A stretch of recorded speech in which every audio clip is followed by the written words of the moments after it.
that rare for an arena team to have this many like returning local players? It is and it isn't. Teams that have been around a long time, like they don't really have a lot of tryouts. They have Yeah. their core guys, and usually the one tryout or any additions they're supplementing. What they lost, guys moving on. But we brought 16 back from last year, so Yeah. we got 33 in camp. So that's almost half, of the roster right now. Majority of them should make the final roster, so we're Okay. we're in the final stages of that. We got 2 more practices tonight and tomorrow morning, and then we'll make our final cuts tomorrow Final down cuts. to 25. So Then after the cuts party at 19th hole. yep, Packed team in. yep. Be a good time, and season ticket holders can pick up their tickets. Okay. Pick them up down there. Yep, and not partner tickets though, because I'll have those all over. I'll Yeah. take those. I like to hand them to them so I can thank Yeah. them and those type things. And it's just a chance for me to get in front of everybody Yeah. again. And the more times we can touch them and be in front of them, the better for your sponsors and stuff. So Was there a moment last year that you maybe besides winning the championship that would have been your favorite? Maybe like a moment last season where like you saw the team coming together, or like a certain win that you really wanted.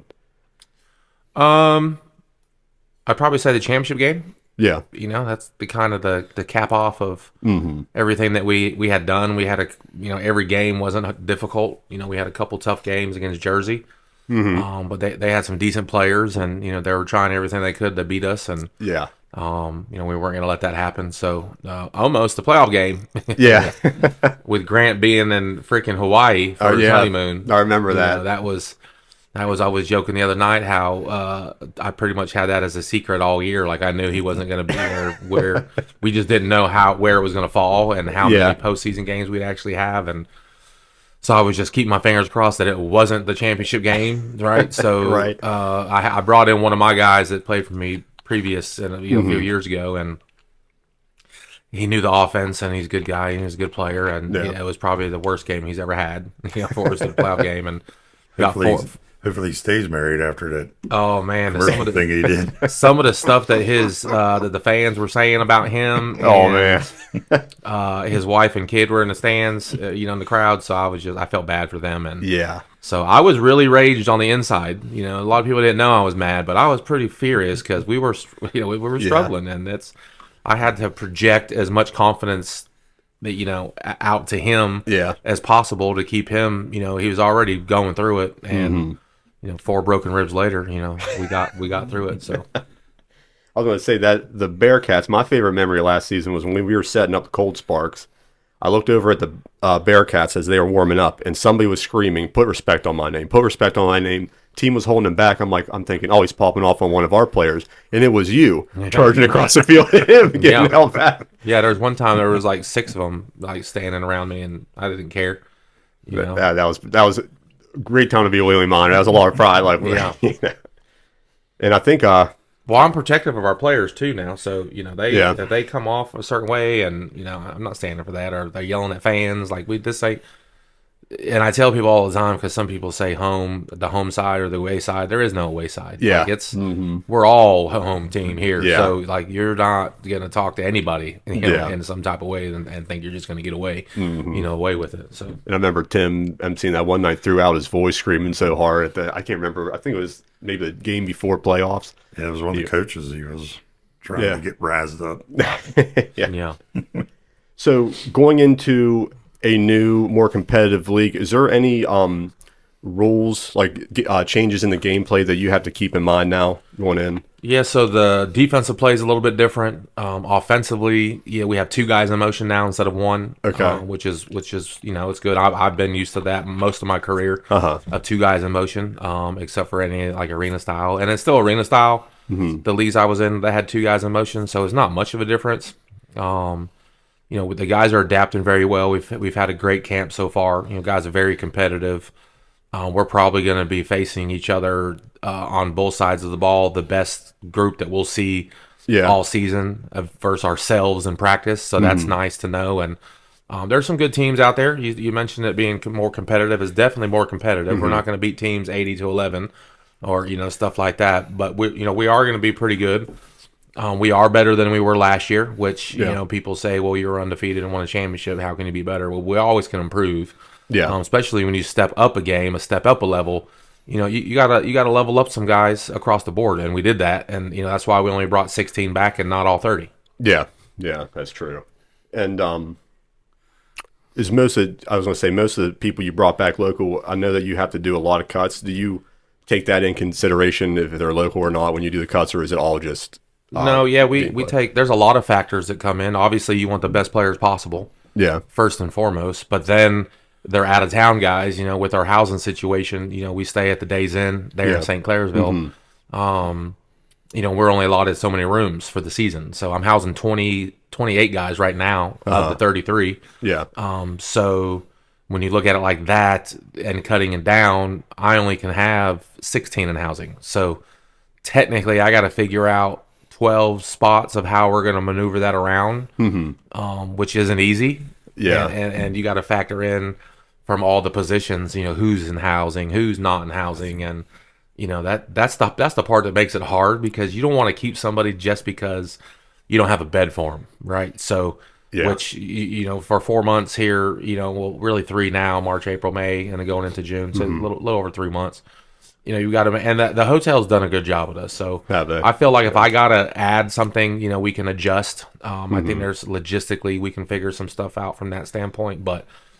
That's probably the biggest factor when it comes to picking the local guys. We do got some really good talent locally for us with Charles Westbrook and Isaiah Robinson.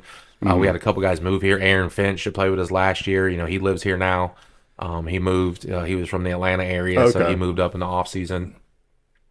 Then you got Joel Zellum out of I think it's Clarksburg. He went to Waynesburg University. So having some of those guys, helps. Having our starting quarterback. From the Columbus area helps, so he's not housing, and that's really why we moved our practices to the evening time for training camp. Really? Okay. Because him being a school teacher, that was going to be tough for him to only come 1 or 2 practices in camp, and with a new offense. With that lead role, too. Yeah, and being the leader, from the locker room standpoint. So there's a lot of people don't understand. There's a lot of factors that go in from that standpoint, especially the locker room. Like, if you lose the locker room, like, you're in trouble. And that'll bleed off into the field, and then your other things you got going on. And so everything we do off the field is just as important. And so you want to have good character guys. And I felt like we had a really good group last year. We have another outstanding group this year. It's nice when we go to our food places and team meals, and we go out to events, and everyone speaks on how respectful all the players are. And that's important, especially with as much stuff as we do in the community, which I think is what separated us apart from the other football teams that have been here. Like, we are ingrained in the community. We got a lot of different things going on. So, there was 1 or 2 games last season where we were kind of by the away team's locker room, and I told Doug, I'm like, it's a party in there. The least thing they're caring about right now is a play. They're not talking about any kind of football, and you see our guys just lined up focused the whole time. It's really nice to see being on that side. Yeah, big difference. I mean, you could just tell from the preparation and their readiness as a whole compared to the other teams, just by looking at us. Like, our uniforms look good. We look like a professional team, and that helps. That's the perception, right? If you see a bag of trash out there, you're gonna think it's a bag of trash. So at least you can fake it till you make it, and no one knows what you really got going on until you snap the ball. So. And it's crazy, and I talk about this all the time, and I commend you for it. Like, it blows my mind how you can switch between manager and coach. Because I remember standing by you as, like you're saying, get the jumbotron running. I need this here, the smoke machine's on, and then when you do that, is it just click football mode as soon as you go out of that tunnel? Yeah, I still, in my mind, I can see when stuff's not happening when it's supposed to, because I built the script, so I know when someone's supposed to be coming on the field, what game's coming on the field, what fan interaction we have, and if stuff's missed, I can see that stuff. Now, your normal fans don't see that. You guys being entertainment, Doug, you being in the business, it's the same thing from a music standpoint. Yeah. Your band messes up, or your singer misses a note, or he misses a word, or forgets the word and hums into something else. You know it was messed up. They know it was messed up, but the fans don't. Just little tiny things. That's part of the professional part. Like, you keep it moving. Like, if you mess up, you got to keep going. Like, you don't have time to. Dang, I forgot what was the words. Rerun it. Like, you can't do that stuff. So, it's the same concept. So the entertainment side is still the same no matter what we're doing. It's just a different vehicle, but it's the same concept. And that's what I enjoy about it. So, and like with this kind of production and with music, it's funny because like when something doesn't go right and you make eye contact with somebody, it feels like 30 minutes goes by, but really, like you said, it's just a moment that nobody notices. Yeah. Well, like our first game last year, like the spark machines, we had issue with those. Oh yeah. They weren't hooked up right, or something, or the angle from where the remotes were hit or whatever. Wasn't a good angle. So it just looked like black boxes on the field. And so to the fans, we're just running out to the music and everything's fine, and they don't know the difference. And then game 2, we fire them off like we should, and now it looks like we added something. So the fans don't know; they just see the dang sparks going off and think it's cool. So, and it's little things like that. It's it's cool. It's still a production. I mean, it's still. Everything from start to finish is scripted. It was scripted from when everyone's supposed to do their marks and all those things. The game isn't scripted by no means, so I can't guess when someone's going to go flying into the crowd and those type things and catching guys. Troy, one of our media guys, he caught Pete Cervides last year in the first row, and when he dove over the wall for a ball. So I caught one of your coaches. He come up onto the wall, and that bar was sticking up. Oh yeah! If I wouldn't have caught him, he'd have probably knocked himself out. Yeah, because those bars were, and they're removing those this year too. I asked them that we need to get those out of there. So that's a safety concern from that standpoint. I remember after the starting of the game production, as we're tearing down, you always hear kickoff. Here it comes. Everybody looks out and gets ready to cover their heads. Yeah. When I tell people all the time, I never realized till I watched the first game that you're coaching from the field as well. Has there ever been a moment coaching where you just didn't get out of the way in time?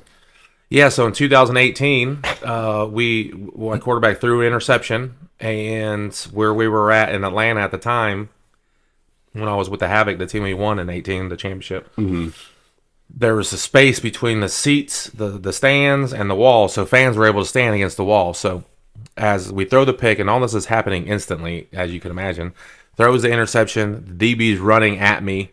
I look quickly to the side. There's 2 kids and an old lady standing right there, so I can't get on the wall. I can't jump over the wall.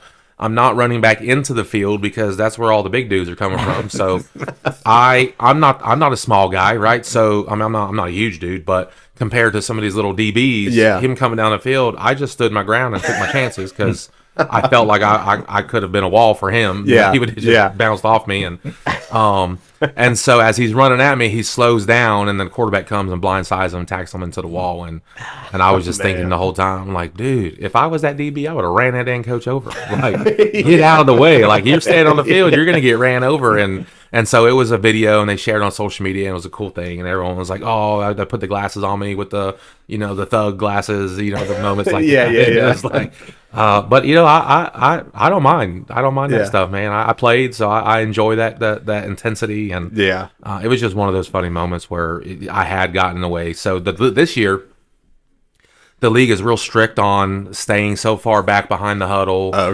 below the numbers, against the wall at the snap, at least arm's distance from the wall. So that's really for safety. We have to change up some things across the board that we're doing, like our chain gang crew, did a heck of a job last year, but we have to make some adjustments.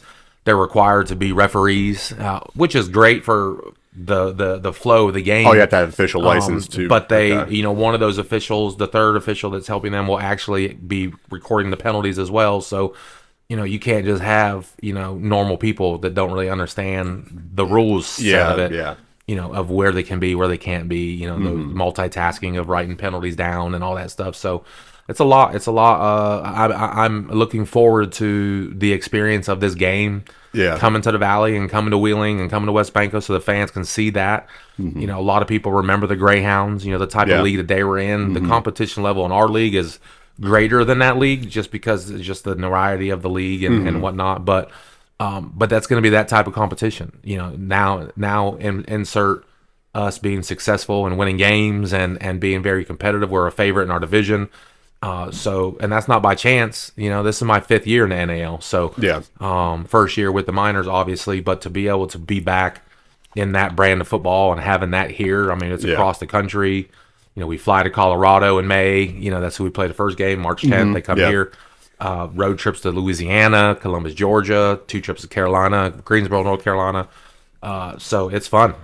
I'm looking forward to traveling because we won't go into little rinky-dink, soccer complexes anymore. So it's actually the real deal. So I've seen videos of the teams from last year and seen their production. It seemed like we had like the show to see as far as like the jumbotrons, the mine line, the mascots, and everything. How is that with the NAL now? Do they also have like that kind of production? So as a whole, we actually just partnered with Right Now TV, which is a pretty cool like streaming service TV, and that's in quite a few markets. It was a deal that we were able to work out to where we actually get piece of the advertising of the commercials and whatnot, and that'll trickle down through the team. So the league does a good job of sharing that revenue and whatever profit share there is amongst the teams. The teams really run the league, and the commissioner kind of just drives it.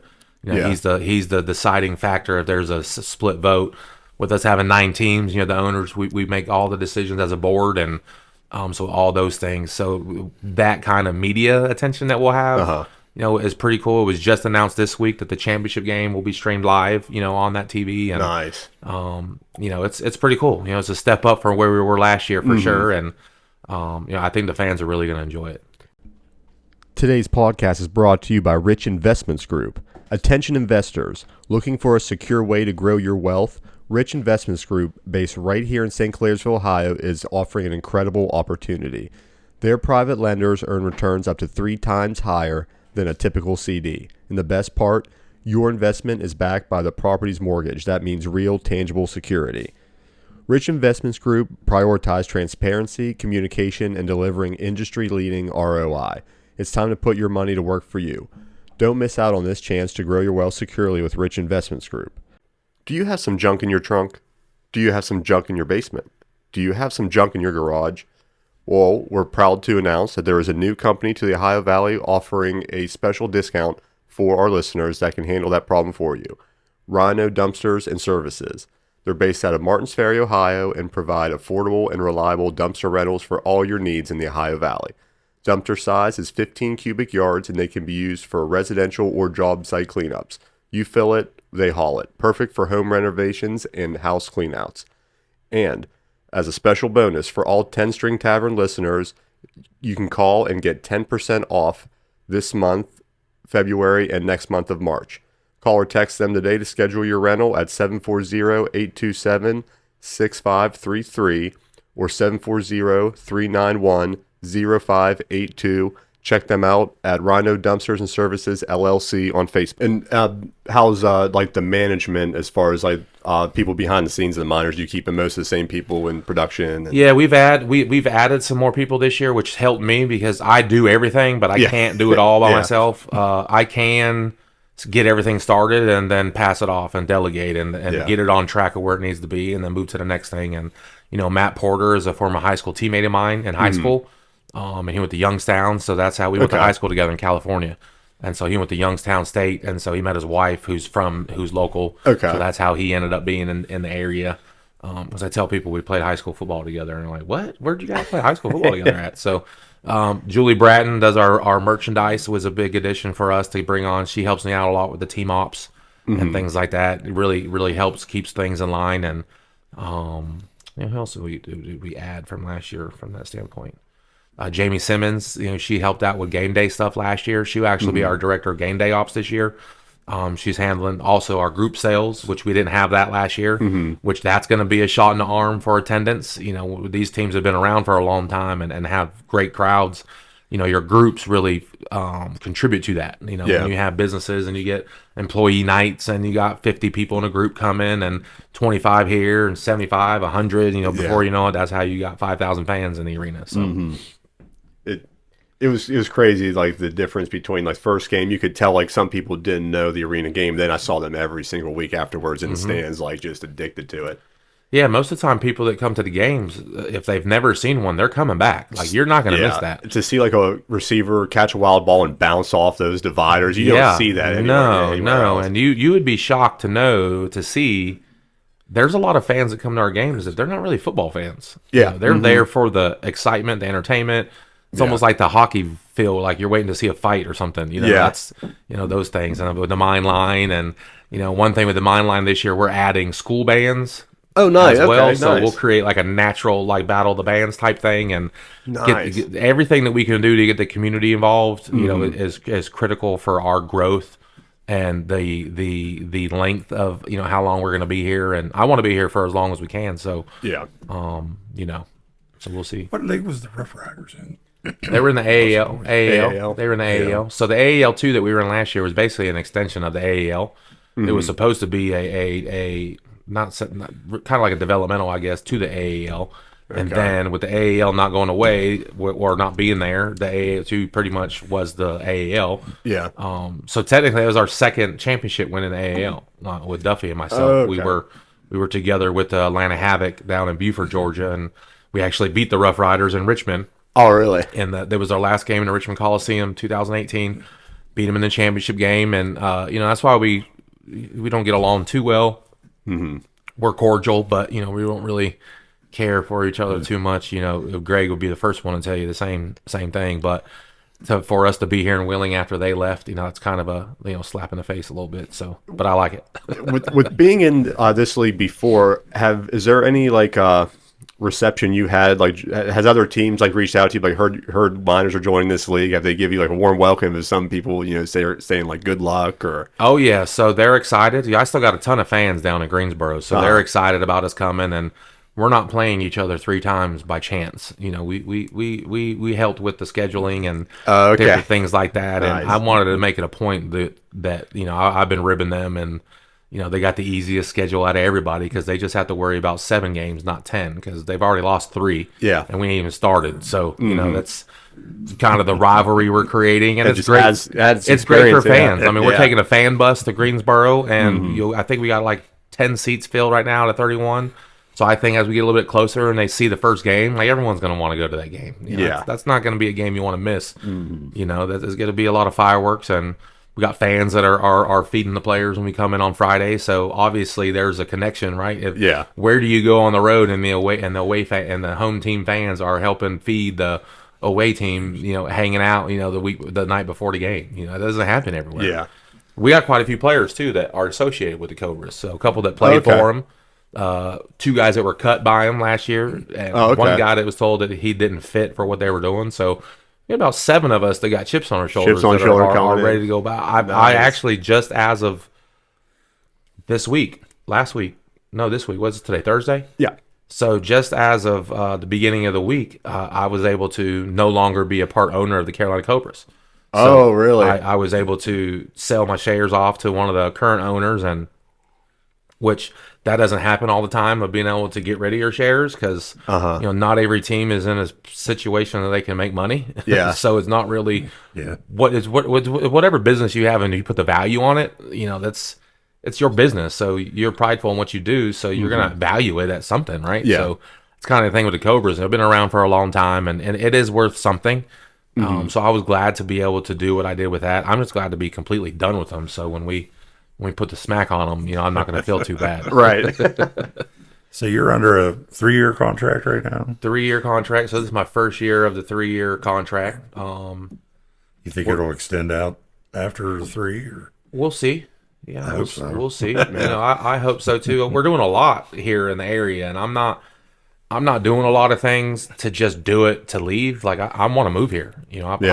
I've looked into a couple of high school opportunities because I coach high school football too, and I think once people really get to know me more in the community, it's not going to be long before I get some phone calls. And I just missed 2 jobs. I thought I was going to get 2 different ones that I applied for, and you fell into the local trap of wanted local bodies to take over. And if you want to win a state championship, just call the head coach from the minors. And I think your style of coaching too would be great to see around here, because most schools are just run 2 yards, bang into each other and stuff. It'd be nice to see some men in motion and some.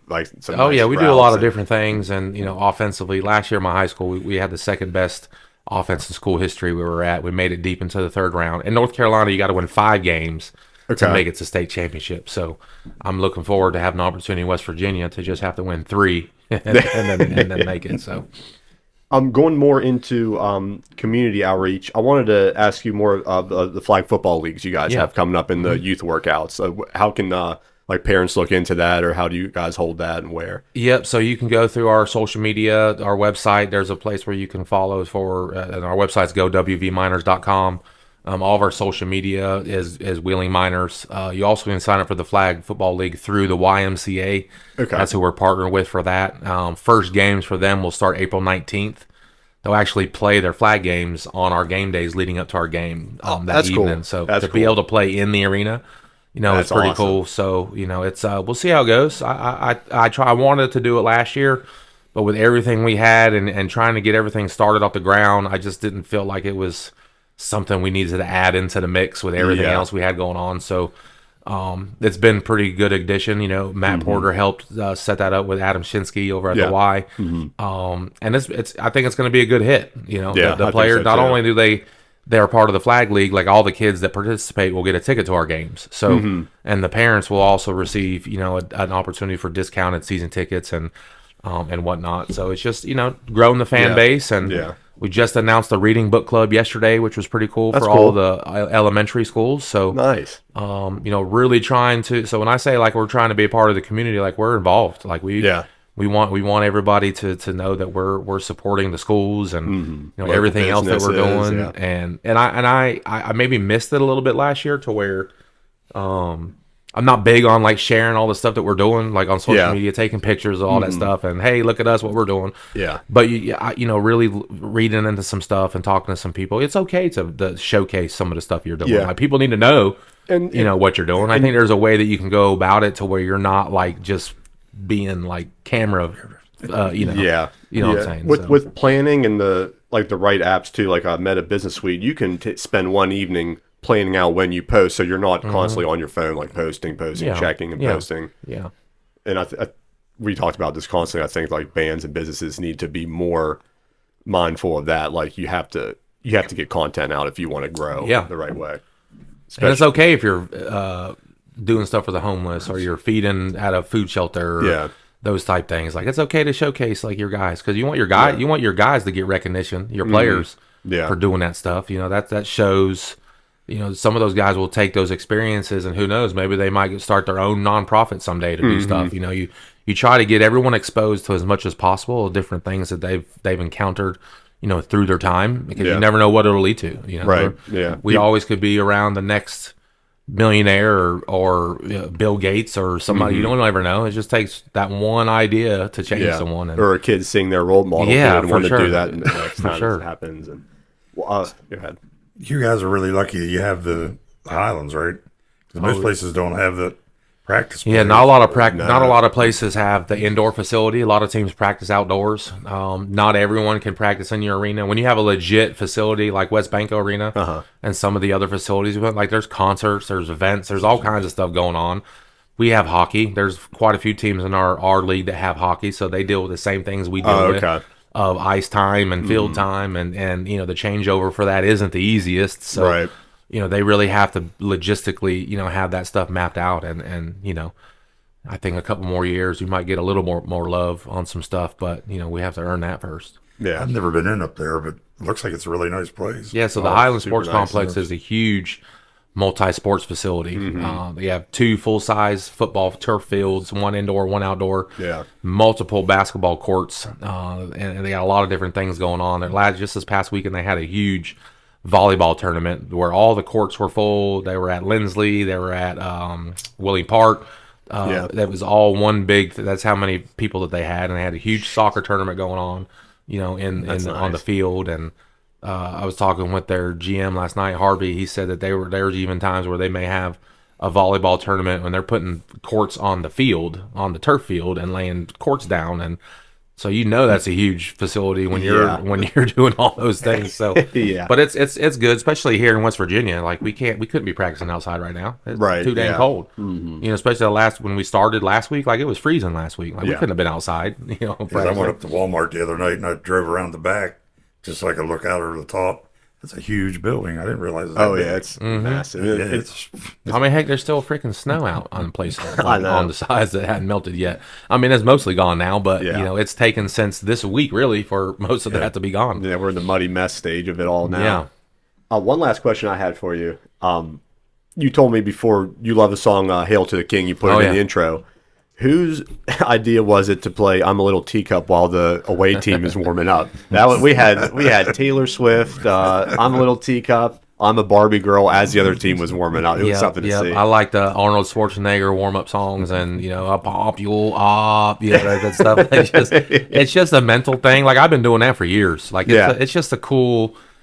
You get the players out of their mindset. They thinking. They're supposed to be focusing on the game, and here they are thinking they got freaking Disney music playing, and and you try to say it's cool, and you dig it, but you're thinking about it. You're thinking about the stinking song, and you ain't thinking about like what you're supposed to do and what you're about to encounter. I know it threw me off a couple times. Well, you have everybody in production too looking at you, laughing at you too, as you're doing your warm-up. So we even there was a time where I've done the motorcycle intro like quite a few different places, and there was one when I was down. I think when I was in Huntington. I was the head coach for a team in Huntington, West Virginia, and we had motorcycles come out, but we also had a food partner.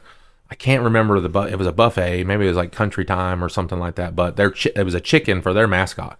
So we got their chicken to actually lead the away team out on a little mini motorcycle bike.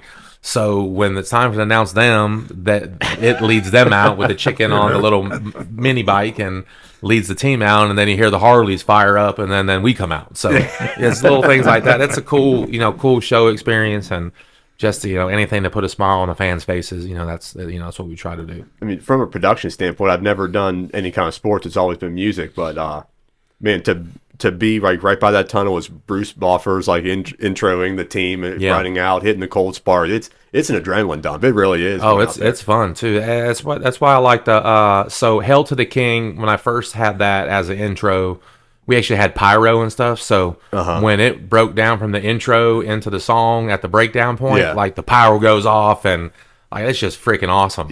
So the way we do it is still pretty cool. I like the way it shows. The cold sparks are a cool touch, especially you don't have to worry about all the parameters and the permits and all the things you got to do. The pyro stuff, you got to have like trained dudes like doing that stuff. And fire marshals. Fire department has to be on scene. So it's a lot of stuff involved. It's cool, but it can get pretty expensive when you really want to do it the right way like that. So but who knows? We may some point have some of that stuff like mixed in every so often. Especially if we host a championship game this year, it's going to be pretty wild. Like we're going to make it a cool experience, and I'm looking forward to it. We got a chance, so we just gotta we got to get there. We still got the season to get through. So it was cool. I think it was like by game 3, your players kind of realized what was going on with the cold spark, so everybody was doing a move. I was timing everybody's move. We had guys crawling out, doing like the Triple H, the DMX thrust and everything. It was nice. Slamming the hammer.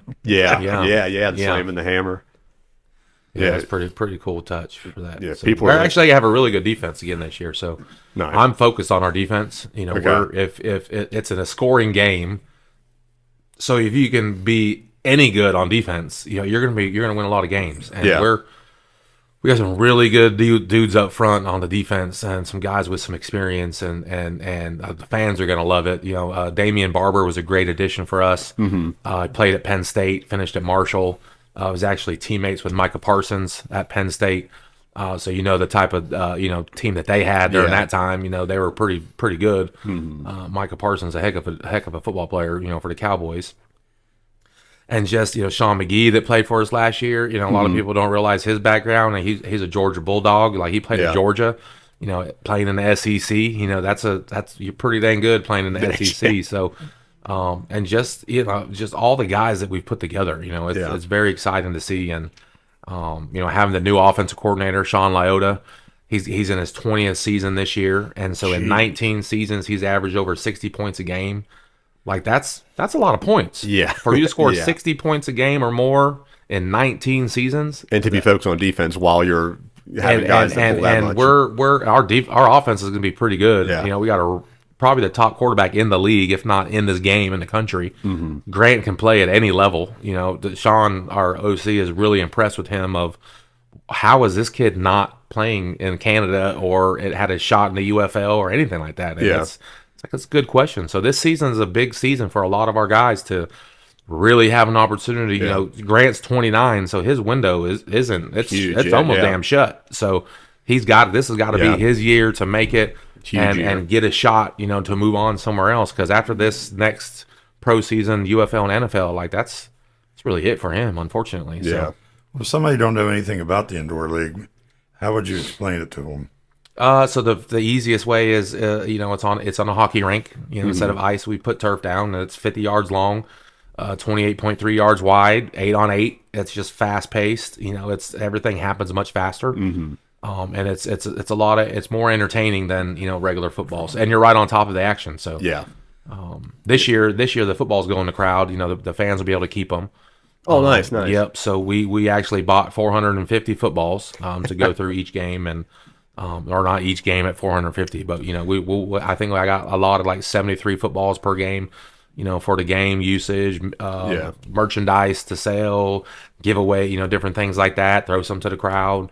Especially with the first game with the Pittsburgh Steelers guys coming, they're going to be throwing stuff to the crowd at first game. So a lot of different things that we're trying to do this year just to add to it. Yeah. And so we'll see how it goes. I'm looking forward to it. If you're listening to this podcast and think this might be a little bit interesting, you have to get down to a game. You have to watch it because you will be hooked. And speaking of, if somebody gets hooked, season tickets still available. Still on sale. We've actually sold more season tickets at this point than we did last year. Nice. Going into the first game. So I'm hoping that we can keep climbing on that with a week and a half left. I got some things going on with the owners of where we're going to be at, and they think we'll be somewhere. I think we'll be somewhere, and I hope we're all wrong, and it's it's doing really good for us. So, but we're getting it. I as long as we can have growth each year, that's what's important. This area supports winning teams. Yeah. And I feel like we could be one of the most winning teams in the area.